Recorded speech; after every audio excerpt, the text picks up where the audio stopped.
One morning, I was really late for work on base, and my supervisor, who has a key to my dorm room, came in thinking she was going to catch me sleeping. Instead, she found me unconscious on my dorm room floor. As the doctors and nurses stood over me, it became like something out of a movie or TV show.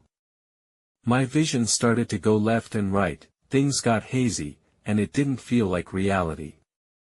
Then, a voice to my left said, "Air is going to travel up your arm. It's going to be really painful, but everything's going to be okay." After trying to look to my left, I finally did, and not only was there nobody there, but I saw the screen completely flatline. In that moment, as I saw myself flatline, I started traveling upwards. It was the best feeling I could ever experience, like beautiful, blissful love surrounding my body. My name is Chase Skylar Deo, and I grew up in Orlando, Florida. My grandparents adopted me from the day I was born. My mother had me at 17, and my biological father had no interest in being in the picture. Luckily, my grandparents had already adopted other children, so I have 2 Korean sisters, a Korean brother, and a black brother. You don't think about your grandparents adopting you or your parents being different until you start going to school, and people point out that you don't look like your siblings. We'd go out to eat, and people would ask, "What church are you with?" because it didn't make sense that all these different-looking kids were part of the same family. We'd pile out of a tropic traveler bus, and we had this great childhood. In 7th grade, I had the opportunity to join an ROTC, a middle school military program, and I jumped at it. I was one of the first volunteers. My grandfather served in the military, and my great-grandfather served in the Navy, so there was always something inside me that said this is what you need to do. It wasn't a burden, I was excited to feel that call to defend the country I loved. The second I turned 17, I joined the Air Force because my dad, who served in the Army, said, "If you're going to join any branch, you're going to join the Air Force." He was probably a little jealous of how good the Air Force had it, and as a parent, he wanted the best for me. From basic training, I joined as a SEER instructor, survival, evasion, resistance, and escape. The job was to learn the terrain for pilots and train them to survive off the land if there was a mishap or accident. Not long into that training, I injured both my knees in a training accident. It was embarrassing, like getting hurt in practice. Both kneecaps came out and ruptured, and the surgery they planned was a lateral release to reset them. Looking back, I probably could have rehabbed without surgery and kept my original job, but the Air Force surgeon said surgery was the best course at the time. Unfortunately, the surgery wasn't a success. Up until that point, I had a clear goal, 20 years in the military. Once the knee injury happened, my goals and vision for my life crumbled. It was catastrophic. I didn't know what I was going to do, and I got scared and nervous. My friends were worried because I felt like my life was caving in. They started the retirement process, saying my body was no longer good enough to stay in the military. It was a long process. During that time, I started showing up late. I was young and a bit unprofessional, knowing I was going to get out, so I thought, what are they going to do, fire me? One morning, I was really late for work on base, and my supervisor came into my dorm room, thinking she'd catch me sleeping. Instead, she found me unconscious on the floor. They sent me to Langley Air Force Base Hospital, where they hooked me up to every machine, did blood work, and ran tests to figure out why I was unconscious. They couldn't find anything wrong. I was young, in the best shape of my life, and there was no reason for me to be unconscious. They checked for drugs or alcohol, but I'd never touched a drug and still haven't. They couldn't make sense of it. The nurse said, "We're going to do a couple more tests, including a chest X-ray. If we can't find anything, we'll send you back home." When she fiddled with my fore and walked out of the room, everything changed. I heard the alarm go off, and it was like a movie, alarms blaring, my vision going left and right, things getting hazy, and it didn't feel like reality. Nurses and doctors ran in. I was at the end of the hallway in my hospital room, and they were almost running into the wall. They came in so fast. I knew something was really wrong. As they stood over me, working on my body, someone sat to my left, stroking my arm, telling me everything was going to be okay. Amid the shouting and nervousness in their voices, I was aware they knew something was wrong. The voice to my left said, "Air is going to travel up your arm. It's determining the best response. Going to be really painful, but everything's going to be okay." The pain that started up my arm was like a giant silver bullet, 51 times too large in that vein. It was so painful, I could feel every centimeter traveling, like a train headed toward my heart. My right leg kicked up in the air, a natural reflex to the pain, while the nurses and doctors worked above me. But the calm voice to my left was so assured, petting my arm. As a military guy, the idea of a man stroking my arm would have made me say, "What are you doing?" But it was so calm and reassuring. It was strange to feel so calm while experiencing so much pain, especially with nurses and doctors shouting. The voice to my left was so vivid and calm. Finally, after trying to look to my left, I did, and not only was there nobody there, but I saw the screen completely flatline. In that moment, as I saw myself flatline, I started traveling upwards. It felt like everything freed up in my body, like ice, a cool, beautiful feeling of my body releasing, pouring out of my chest like a tunnel of light. It was the best feeling I could ever experience, a beautiful, blissful love surrounding my body. I could have experienced that 1,000,000 times over.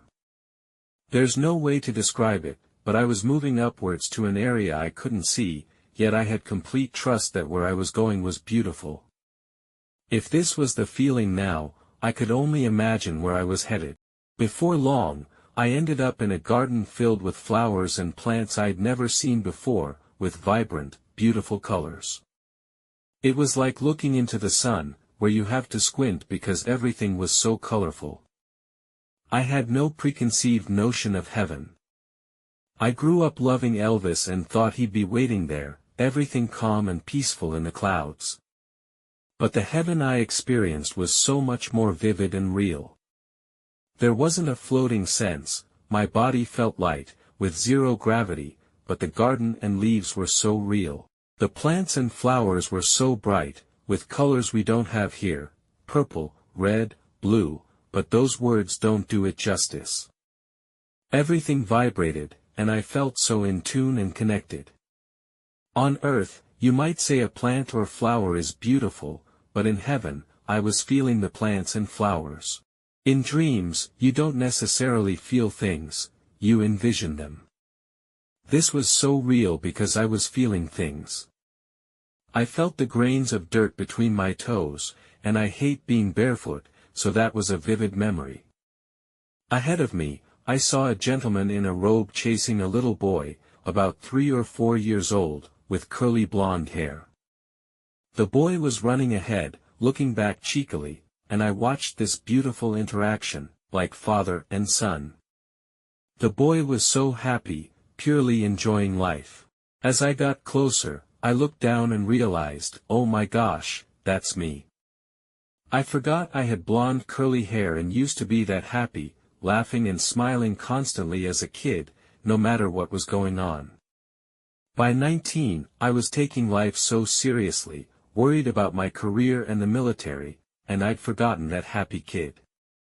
It was a beautiful reminder of how I used to be. As the man turned to me, I immediately knew it was Jesus. He didn't look like I expected, but I was certain it was him. He had short brown hair, piercing green eyes, and the biggest grin possible.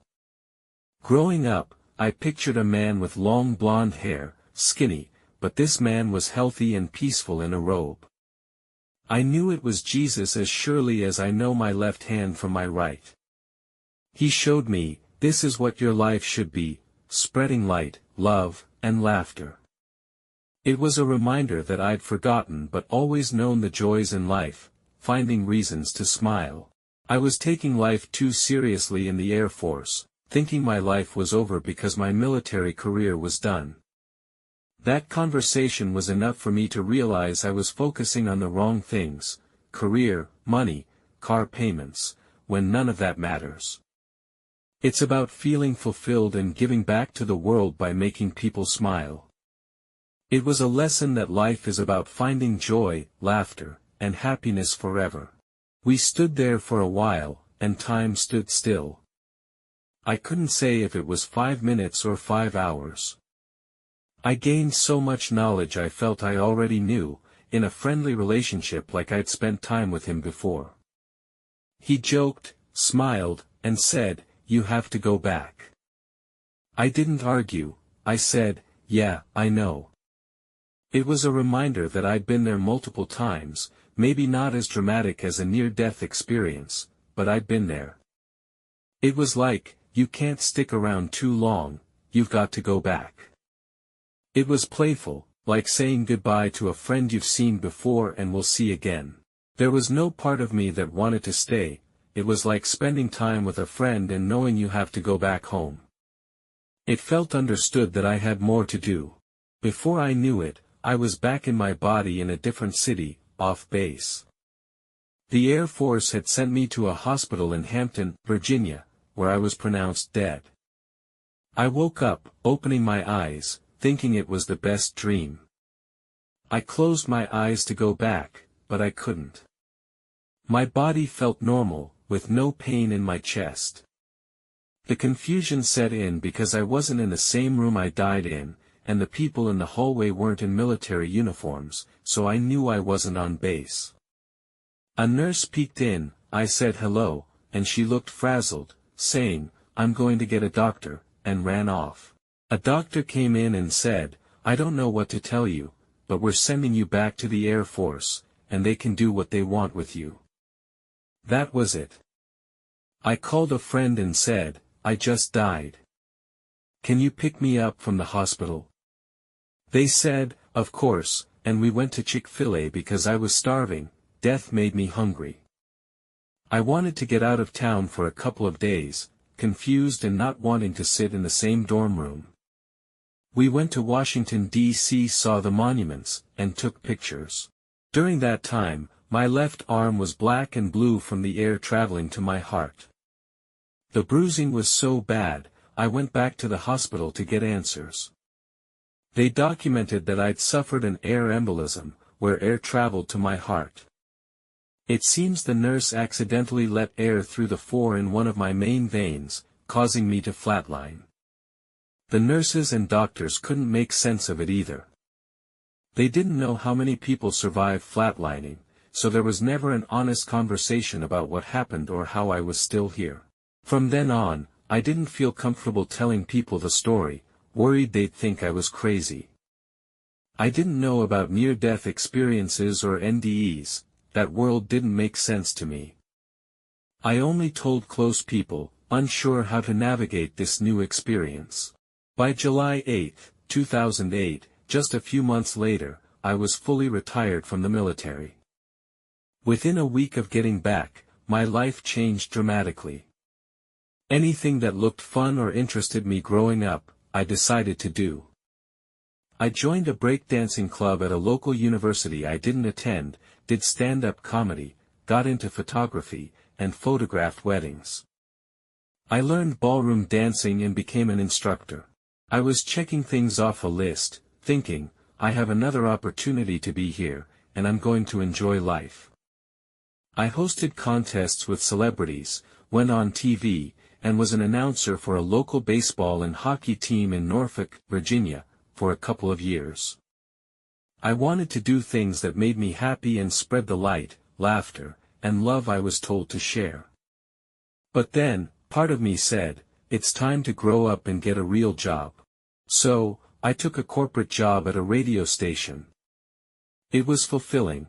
I paid my bills and got a nice house. But I started feeling guilty, becoming selfish, sitting in an office, unable to create memories for people. I went on a retreat with a veteran organization, spending 5 days doing yoga, meditation, and focusing on mental health. I'd never meditated or done yoga before, and with a bunch of macho veteran guys, we rolled our eyes.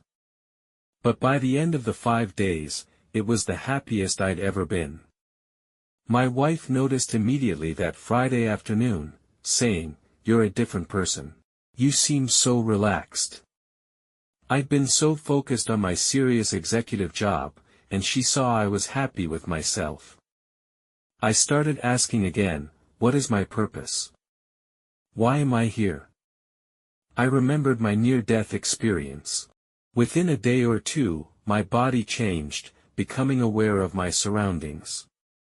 The meditation, yoga, and breathing exercises relaxed my mind, allowing me to see the outside world and understand how I could help. I realized I had gifts that weren't as common as I thought. I started feeling everyone's emotions around me, my intuition grew stronger, and I was aware if strangers were suffering. I felt a burden to fix everyone, to heal their suffering and bring positive energy. If someone was sad near me, I felt it was my job to help them. I embraced this new reality of what I could offer the world. When my grandmother was in the hospital, I prayed for her to have less pain and suffering. I felt a tingling in my palms, and visible marks appeared on both hands. It freaked me out a little, so I showed my wife and took a picture to document it. I showed it to trusted people, and they said, "You have to stop taking other people's pain. It's not yours to take." My human brain wanted to call it an allergic reaction or a rash, but the marks only appeared when I was trying to help someone. It's not painful, it's peaceful, like energy coming through my hands. On a plane, in complete silence, I felt a presence hit me in my chest, and I knew it was Jesus again. We had an exchange, "You're on the right path, but take care of yourself. If you drain your battery, you can't help anyone." He said, "You have to allow people to have a human experience. You can't take everyone's pain because some need to experience it." That was profound but hard. I can't heal everyone's suffering, or I'll suffer too. I have to let people experience this human world, and it's not my job to intervene constantly. It's clear when I have the opportunity to heal, and I'm now figuring out how to use my gifts without interfering in people's lives. It's hard to experience what I did and not come back a different person. Laughter and smiling are free, like breathing, praying, or meditating. We can find joy in everything. In a world where we seem so separated, I drive past the bus stop I grew up at, where I had great memories laughing and playing before school. Nowadays, kids stand 10 feet apart on their phones, and that's tough to watch. Smiling, laughter, and being close to people are the best medicine. My understanding is that we're all here for a specific purpose. Not everyone's purpose has to be grand, we're meant to have different goals and personalities, like fingerprints. For me, it's to learn and evolve. As that little boy I saw in heaven, I was absorbing everything, experiencing the world with a view that everything is great, without grown-up stresses. I try to do that now, continually learning through alternative medicine degrees, a ministry degree, and more schooling. As long as we keep learning, we'll leave the world better, learning from history and past mistakes. My grandmother always said education would heal the world, and I believe that, whether it's school, reading a book, or staying informed, as long as it educates and doesn't depress. That's the meaning of life, learning, evolving, and making everything better.